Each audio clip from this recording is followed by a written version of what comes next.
The House Ethics Committee ng Congress, ginawa nila ng 60-day suspension without pay si Kiko Barzaga for his unethical behavior. Ang sinasabi ng Congress Ethics Committee na very unbecoming daw of a congressman ang mga ginagawa at mga pinopost ni Congressman Kiko Barzaga. Sinasabi na parang dinidiscredit niya ang reputation ng House of Representatives. Ngayon, nagalit naman si Congressman Leandro de Vista. Siya siyang bagong congressman, very young blood rin. And for many times, he's already spoken up saying na nagugustuhan niya ang ginagawa ni Congressman Kiko Barzaga na kino-call out niya mga corruption, etc. na nangyayari sa ating gobyerno, na very fiery siya. Ang sabi ni Congressman Leandro de Vista sa kanyang privilege speech, dapat mahiya naman ang mga kapwa niyang congressman at mga House of Representatives kasi ang focus nila ang isang suspension ng isang bata na congressman rin who's trying to do his best to call out corruption. Meanwhile, ang mga lahat ng accused sa mga corruption cases, mga flood control, parang hindi daw gumagalaw yung mga kaso ng mga kapwa nilang congressman na corrupt at yung mga kapwa senador na corrupt rin or may mga corruption allegations.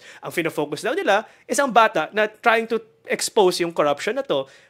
So yun yung kaya siya nagagalit ngayon si Congressman Leandro Cepices. So he sided with Congressman Kiko Barzaga. Si Congressman Kiko Barzaga naman, nag-joke lang siya. Na sinasabi niya, well, since wala na akong pay, wala akong sahod, siguro wala na akong mababayar na renta, so siguro nasa cardboard box na lang ako ng aking bahay habang wala akong bayad for the next 60 days.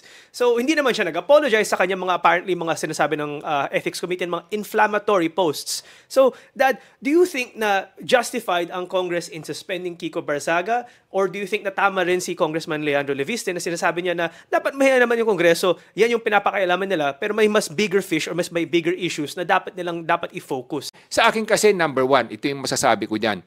Kailangan natin na mas maraming Kiko Barzaga at kailangan natin mas maraming Leandro Leviste, lalo na sa ating sambayanan. Kasi nga kailangan panahon na para mabago yung pananaw ng ating mga kababayan sa pagdating sa politika at sa pamahalaan. No? Kasi bakit mo?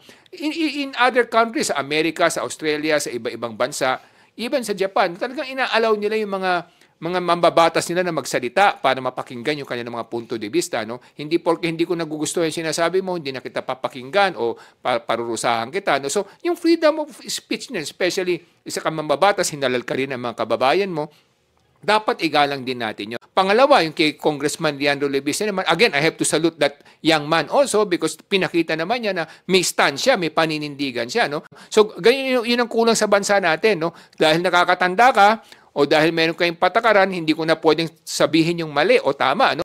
Nakakatulong yun sa kanila sa long-term career, political career nila. No? Kasi I will not be surprised if one of these days, these two young men will become popular leaders or recognized leaders of our nation, no? Someday.